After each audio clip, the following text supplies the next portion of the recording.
Nalang doble. Ayun, pula boy. 3-0. Siyempre, kahirap yung buhay ngayon. Pag totoong gusto yun, maraming magkakadikitan din doon. Hindi ko makikita na kung kahit konti lang. Kasi yaman din yan ang ating munisipyo. Ayon kay Mang Bernardo, nakatira ilang metro lang mula sa kuweba. Noon pa man, napapansin na raw niya ang tubig sa kuweba. Madalas Boy, kalibon pa rito ha. Paulino ako. daw sa kwento sa kanila ng mga matatanda. Sa pinakaluoang bahagi ng kuweba, itinago ng isang sundalong Hapon ang kanya raw gold bars. Ang uno ng babantay sa mga rinubong sang Hapundra. Mayroon na gan, masulog na lang tao kung may masok na ito. Ang kapitan ng barangay naman ang tatanungin. Hindi raw malabong ang nag-reviewhan sa kuweba. Tunay na ginto. Lalong ilang kilometro lang sa kuweba ang dating gold breeding site sa lugar. Parang may nagtiling dyan. Naging positive yung sa isip ko na talagang nahihulog dyan. Habang ginto ang nakuhanan sa kuweba.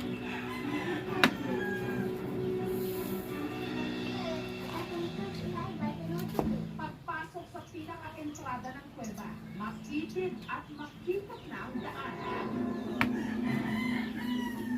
Madilim ang loob ng kuweba, kaya ilaw lang ng flashlight ang nagsisilbing latanglag.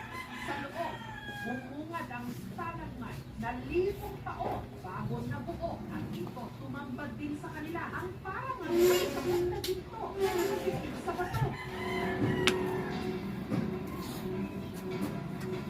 Kung totoong dito na po, ito para sa amin.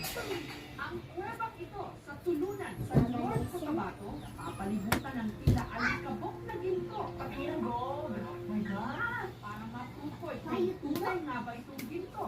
Sinuri ito ng mga geologists o eksperto sa mga bato at precious metal.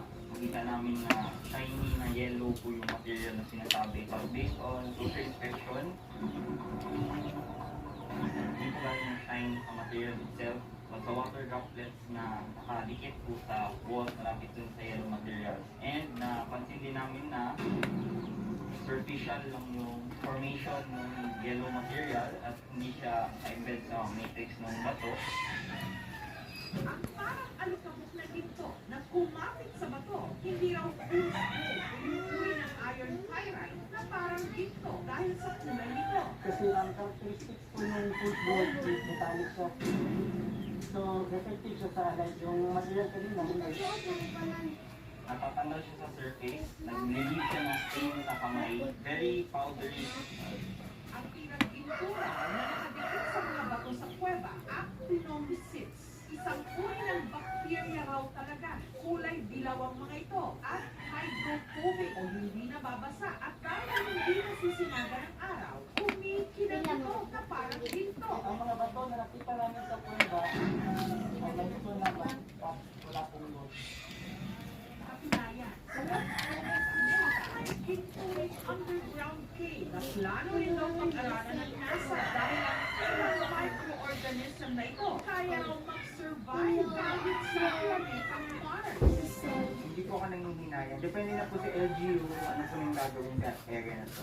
Ang lokal na pamahalaan ng tulunan, pinagulaanan din ang kwento-kwento sa kuweba may ibinaong kayamanan. Yung kwento lang po siguro. So, tagal din po namin na nakatira dito, hindi pa naman po napapatunayan talaga na meron. Siguro pwede namin ito ma-develop na maging isang tourist site. Ang tunay daw, mayaman ng kanilang bayan, ang kanilang kalikasan. Sa ganda, wala raw katumbas na ginto. Pagkira gold. Oh my God! Thank you so much mga kapuso. Kung nagustuhan niyo po ang video ito, subscribe na sa GMA Public Affairs YouTube channel. Don't forget to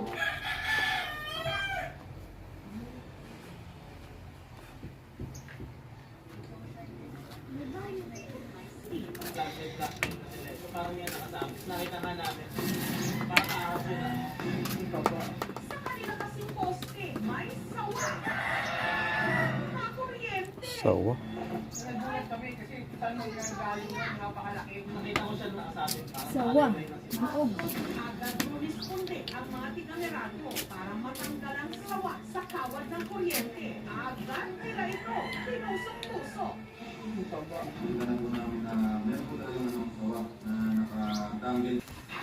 Yung. May napuli na raw silang sawa sa Happy pa. Diba ang mas madalas sa tubig? Baka mamaya may chance na maulit yung nangyayari. sa harap ng bahay. Pinalabutan ako kasi ang taba eh. Dito nagtago eh sa mga halaman. Ibang ko sa ito, para mabutan niya ang kaya o, bumutang ko ako. Ay.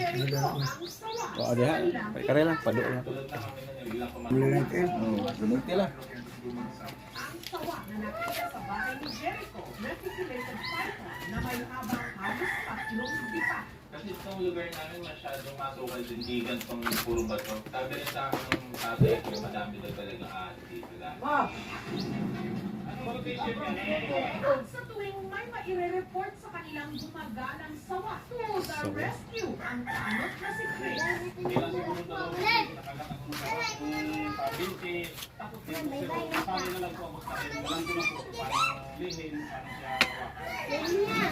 Ang mga sawa na nag-release sa kanilang barangay, inaalagaan niya. Katunayan, meron siya kayong 2 sawa sa bahay at ang isa nasa loob ng galon ng tubig. May tumawag ko na residente, nakakakalit ko, taas lang yung ulo niya, kaya mahawakan ko yung ulo ng tako. Kasi pag ganyan nga ha, pagka lumabutok na yung katawan niya, kahilantak mo na, wala nang makakyan. Yung isa naman na nakuha mula sa bahay ni na Jericho, nakalagay sa aquarium. Dito ko po na huli yung ahas, malaki, sinilid ko sa sako.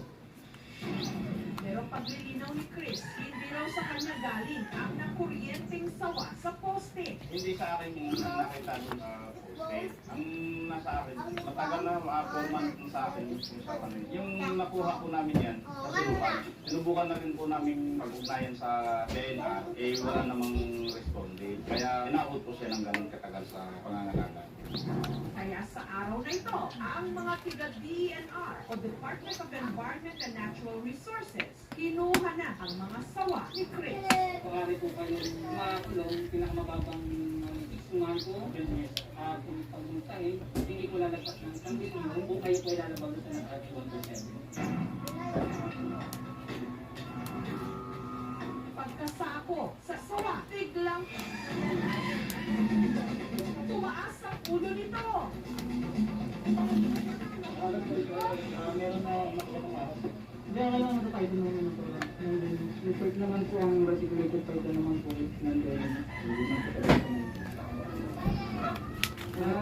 Late parang nalasakit na. Agad siyang tinurukan ng anti-tetanus.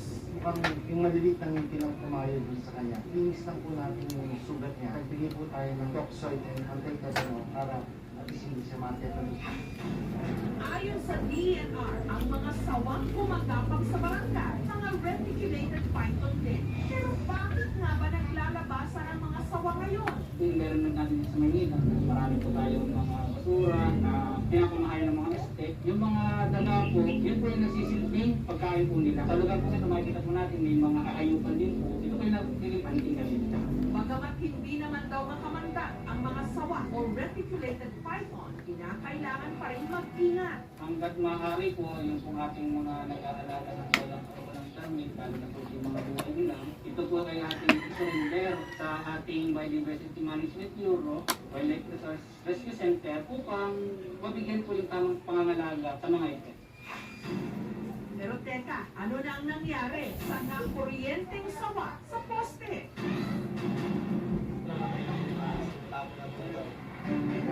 Tila hindi lang tao ang lumiliit ang mundo ngayong may pandemya, pati mga ahas na matagal nang naagawan ng teritoryo. Ito nga mga kapuso kung nagustuhan. Tabla bay. Tabla yung kimpur. Noong 2018, Pula na po, pula. Pula. ito ang pangarap ng maraming surfers. Three. Paglaro sa mga Hindi pwede sa bang. Ha? Hindi daw bang. Kuan pa? Tabla? Bakit daw din na? Daog. Isa sa surfers dito, si Dom. Pero 2 taon na ang nakaraan nung ang paborito ng surfboard nawala. I took a wipeout. I fell on the wave. The board came off my leg. I climbed all the way across the rock as far as I could to see if I could find it. And I was really upset. Marami pa namang along sinagupa si Dom kasama ang surfboard na yon. Kaya hinanap niya ito. I posted onto Facebook, I posted onto Instagram. I even printed pictures out and took them to the harbor to see if any of the fishermen would find it. Pero hindi pa rin niya ito nakita. Ang nawalang surfboard ni Dom, kulay asul at may logo na elepante sa itaas na parte. Sa ibaba ng logo, nakatatak ang Pahumutan mo. pangalan ng gumawa nito. Ate makakita nagkuan. Hindi ay. Buwang ihab. Makita na chick yung kahumutan. Tidak pa yung anang Ang liyaw. nawawalang surfboard ni Dom, natagpuan daw 8,430 kilometers mula sa Hawaii. Sa saranggaling dito sa Pilipinas.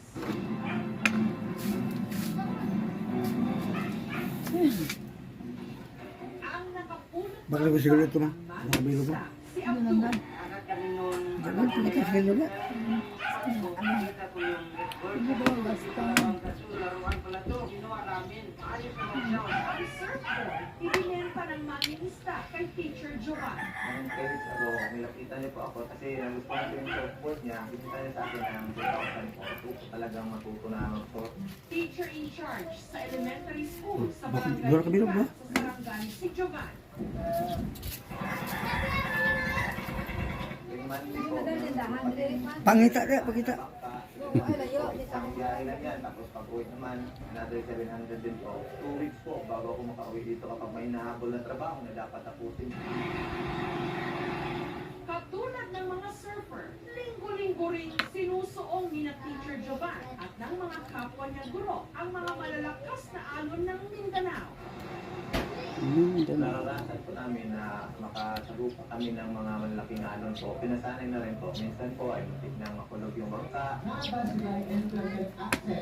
Taong 2010, nadispino sila ng kanyang asawa na isa ring guro dito sa Balut Island habang ang dalawa nilang anak naiwan sa Davao. Talagang sakripisyo po kasi natuturo kami sa mga kabataan. Kahit yung sariling anak namin ay hindi namin natuturuan kapag magkakasakit siya ng anak tapos hindi ka makapunta. Talagang mabigat na rin kalooban ko.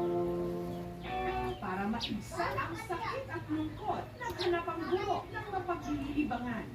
Kaya nung may nakita siyang surfboard sa kanilang kapitbahay, agad niya itong binili. May kunting crack around 2 inches yata dito sa harapan. Nakita ko po yung logo ng elephant na may nakapangalan doon na Bayo Tayo po. Sinerge ko po siya sa Facebook. Send ako ng picture sa kanya. Dito na nadiskubre ni Jovan na ang nabili niyang surfboard. Posibleng ang 2 taon nang nawawalang surfboard ni Dog. Sa nawala niyang surfboard. When you look at the board, there's a line going down the middle. You look really close, you could see my name written in there. So tinignan ko naman. Si Dog mula Hawaii. Meron daw palatandaan sa 2 taon na niyang nawawalang surfboard. When you look at the board, there's a line going down the middle. If you look really close, you could see my name written in there. So tinignan ko naman. Andun talaga yung pangalan niya na Rob Alper nasa likod. So it was actually pretty amazing. Lungkot po ako. Kasi nagustuhan ko yung surfboard niya. Kaya kami mga anak ko, taling gusto nila ng ganitong board, ay meron ako ibigay sa nila. Ang tanong, ipababalik ba ni Dog ang kanyang surfboard all the way to Hawaii? Ibibigay naman ba ito ni Jovan?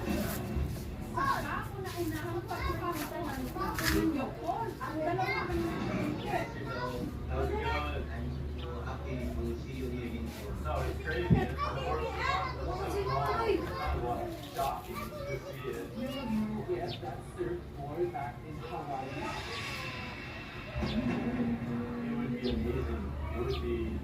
incredible to have it work back. I would keep it on the wall and use it.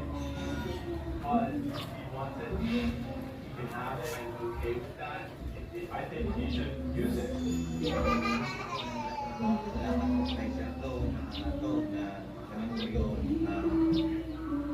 Ganun din gusto niya na matuto din akong mag-sort yung mga kabataan doon sa lugar namin. But sa kabila naman tayo ng iniisip ko, sir, ay sir, kapag gusto niya ko na bukuin o merong mga paraan na magdadala ko sa kanya kasi yung memories talaga yung binabalyo ko yung para sa kanya, ipapadala ko sa akin.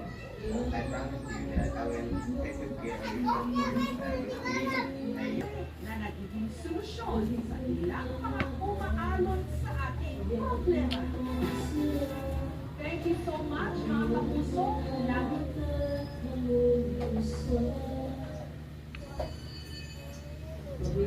Sa kabataan ng Eastern Samar, may mga nakitang palutang-luta na tila parte ng aeroplano. Nung nilapitan niya ito, nakikula na ang kanyang nakita. Parang malaking parte ng isang aeroplano. Isa niya itong hinila sa pangkat. May haba itong 16 feet at lapad na 13 feet. May wires sa loob at maliit na bintana. 250 to 300 kilos. Yari ito sa aluminum. Kaya kung kikilugin daw, pwedeng maibenta ng 50 to 100,000 pesos.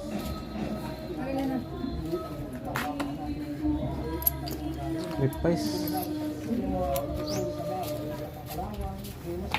Terus ano ko namit, ginang taho, di mat namit ni. Dili namit.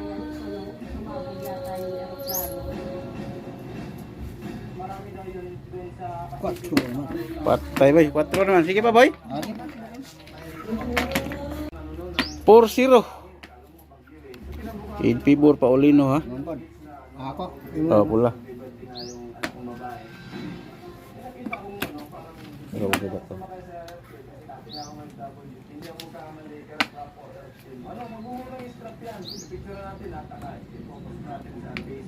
Isa ko pre.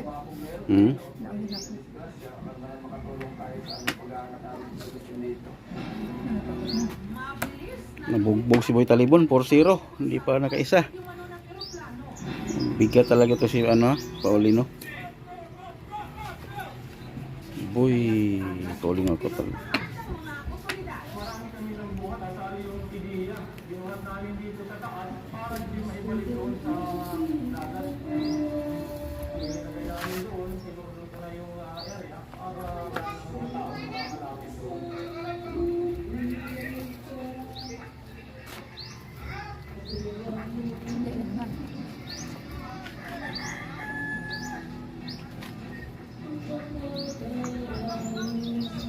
Sinisyon namin dito sa camp yung mga debris. Naghahanap kami ng appropriate agency or authority na sa magkakanggap ng evaluation para makatama tayo ng appropriate na report.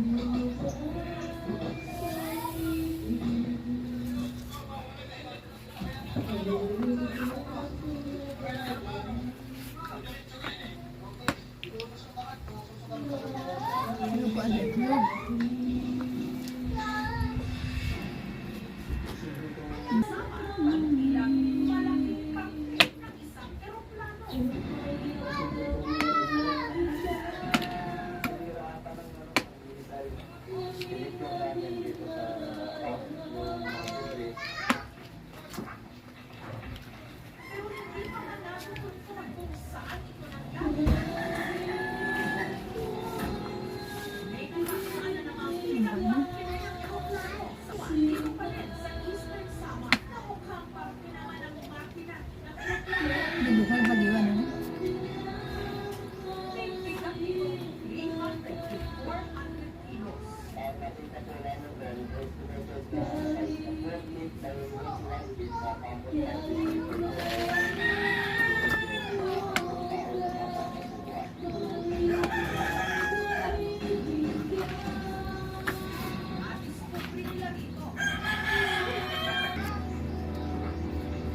Ayon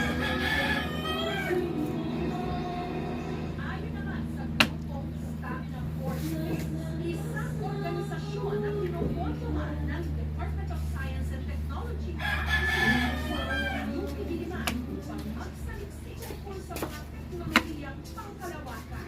Malaki na ang posibilidad na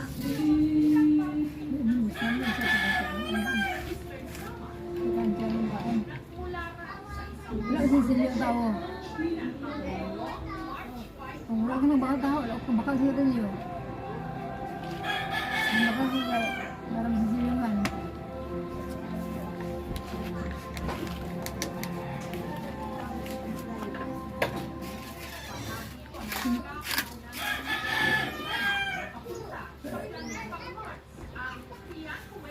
Nilaunch ito noong July 23 at inaasahan makakasal sa Red Planet sa February 2021. Yung mga stages kasi na hindi tawag ng rocket. Alam mo eh, posible pa kung Kaya, Hanap dong.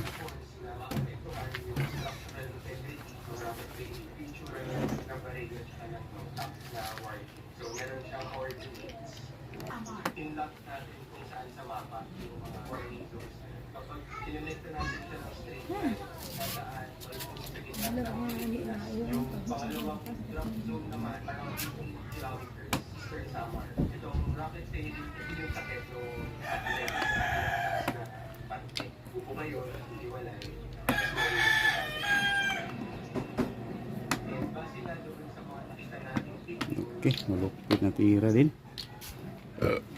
consistent yung itsura ng mga nakita nila doon sa shore along Eastern Samar, doon sa itsura ng rocket sailing ng Long March 5. Of course, we cannot confirm it 100%.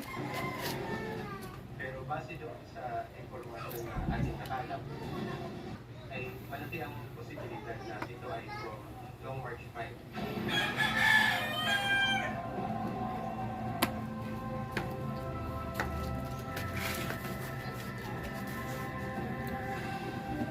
Wala rin sa Eastern Samar dahil po may ino-launch na rocket sa kalawakan. lahat ng rocket ay papuntang dagat. Ang dahilan po niyan, dahil nga meron tayong tinatanggal talaga ng part ng rocket. Ang gusto natin sa dagat siya sa hanggat tama at science engineering, perfectly done, safe yan. Kasi ang target pa natin is Pag-aari pa rin siya ng China, pero nonetheless, it's still a very important part of history lalo na sa space technology.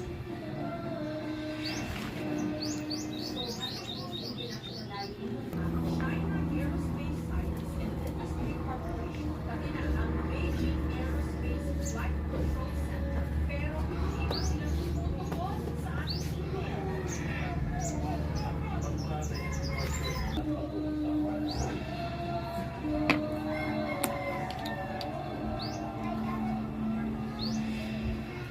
Akalain mo nga naman, makayin kaya? Pwede palang may ganitong pambihirang nangyari. Ibabagsak mo lang sa langit mga parte ng misyon. Paano siya? Proposal. Sino ba ang hindi kikiligin sa pagpilikulang marriage proposal na ito? Nawa sa gitna ng dalawang kasalubong.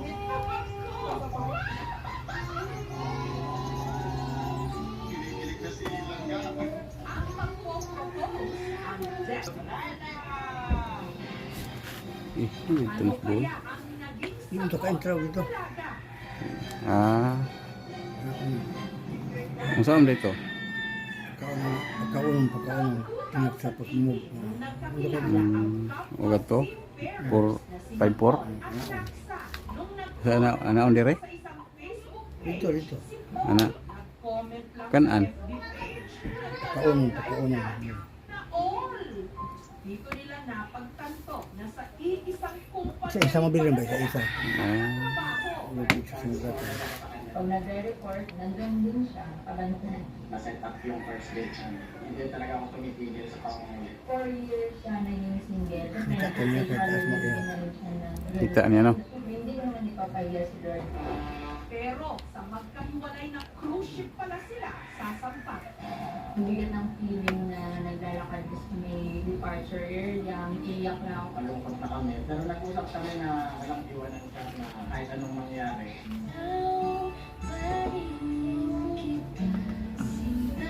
Tama.